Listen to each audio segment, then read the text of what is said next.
here we deal with something called syllables. I guess some of us are already familiar with what syllables are. Just to go through it, revise through it quickly. A syllable is just one sound. Like, for example, in this poem, when I say May, May is one sound. So it's one syllable. The month of April, April has two sounds. You move your lips twice, so it's two syllables. Something like December, December, it's your chin goes down three times, so it's three syllables. So in a haiku, you have the first line has five syllables, the second line has seven syllables, and the last line has five syllables. It's a three-line poem, 5, 7, 5. These were a bunch of haikus which were written for every month of the year, and I have got two of them. And mostly haikus, traditionally, the haiku was about nature. Now, of course, you can write haiku about pretty much anything you want. So, the first poem about me is much awaited sound, echoes heard amid dense trees, cuckoo has arrived. If you see, much is one syllable, awaited is three syllables, yeah, and sound is one. So 1, 3, and 1 is 5. Echoes is 2, 1, 2, 1, and 1. So that's around 7 syllables. And again, 2, 1, 2, which is 5. So this is the general format of a haiku, and these are some contemporary haikus. And this was most popular writer of haikus. So it's a Japanese form, and the traditional haiku, which is by Matsuo Basho. I think he was the inventor of this form. So this is how the traditional haiku goes. An old silent pond, a frog jumps into the pond. Splash, silence again. The traditional Japanese haiku also does is the last line adds a slight small twist to wherever the poem was. So if you see here, a frog jumps into the pond and splash, and then the last, this adds a small twist, a silence. Prompts for this, I'll give you a bunch of prompts. Feel free to write on any one or multiple or all of them. Yeah, these are your prompts. Rain, prose, walls, music, and mango. Okay, so firstly, what is a haiku? Well, it's a very well-known form of Japanese poetry. You've probably heard of it. And it's a very simple construction on the face of it. It's basically a poem that's divided into 3 lines, at least in English, it's divided into 3 lines. And it's presented as 17 syllables. So the first line will always have 5 syllables, the second line has 7 syllables, and the third line has the final 5 syllables in it. So when beginning students of poetry often come across a haiku, that's usually the information they're presented with, and it seems like that's all you need to know. Once you know that it's 17 syllables and 3 lines, you can go off and you can start writing haiku. So it's a very accessible form of poetry, and it's very easy to get started with. However, it's not quite as straightforward as that. There's a little bit more to it. For example, haikus are usually known to focus around a theme which is broadly natural in what it approaches. So the theme of a haiku is usually something to do with something that can be directly observed in nature. It doesn't have to be, and particularly modern haikus don't always do that, but that's usually what you'll see in a haiku. Now again, 17 syllables about nature doesn't sound that complicated.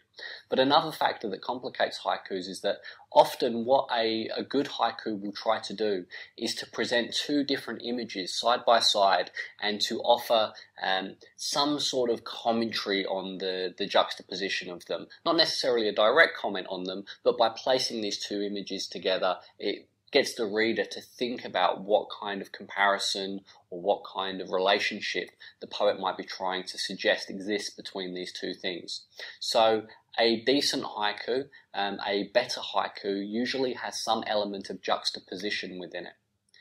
And another thing that the older, truer Japanese forms of haikus used to have this kind of what they call a cutting moment in the poem. There's usually a word which acts as a kind of turning point upon which the poem actually hinges. And There aren't words that perform that kind of function in English, so what you might find yourself wanting to use is a piece of punctuation that offers that kind of that leap into the comment that you might be making, or that leap into the comparison between these juxtaposed images. So a good haiku often has some element of that kind of turning point within it as well. And like I said, a lot of modern poets in English will use punctuation for that purpose. You can be flexible with that as well. So those are the main things that you try to focus on with a haiku. Like I said, 17 syllables, nature, juxtaposition, and some kind of turning point. So that's a fuller idea of what a haiku should contain within it. We see things not as they are, but as we are. That's a quote from the Talmud. It's an ancient text containing opinions of thousands of rabbis on a variety of subjects. Now, I'd like to talk about a tiny practice of reading or writing haiku, the world's shortest type of poetry, which can add an extra depth to our world. I'm going to be adding examples of my own haiku poetry to attempt to inject some lateral shift time. As in our linear lives, some of us really take time to step off safely. We just got to keep going, even if it kills us, even if it alienates those we love. So, lateral shift, bending time. No. It's just that sometimes we're only aware how long time is if, one, it's horribly boring, two, if we're in great danger. This is your third choice, your extra option. And it's all without a safety net, to have something parallel on your timeline. Mist haze, a crow cleans its beak on a rooftop aerial. Or perhaps you're a driver, worried you might miss the early morning sights and sounds of birds starting their own day. Traffic jam, a driver fingers the breeze through the sunroof. One of the world's greatest short story writers, Raymond Carver, back in the old century, wrote about people that worried whether their cars would start in the morning, about unemployment and debt, of individuals who make our day-to-day life tick.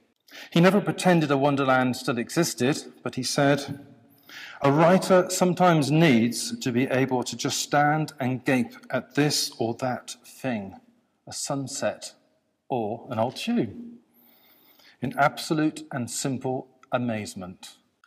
Are we not writers of our own life, writing out checks, or pin numbering our way to coffee and snacks, or a last-minute remembered bunch of flowers at the supermarket, to fill in our cars with petrol just to get somewhere? An attic windowsill, a wasp curls into its own dust. And however much we afford our mortgage, or can pay the landlord, the rain, almost a friend, this funeral. As the 1931 song says, brother, can you spare a dime? Brother, sister, can you spare yourself a haiku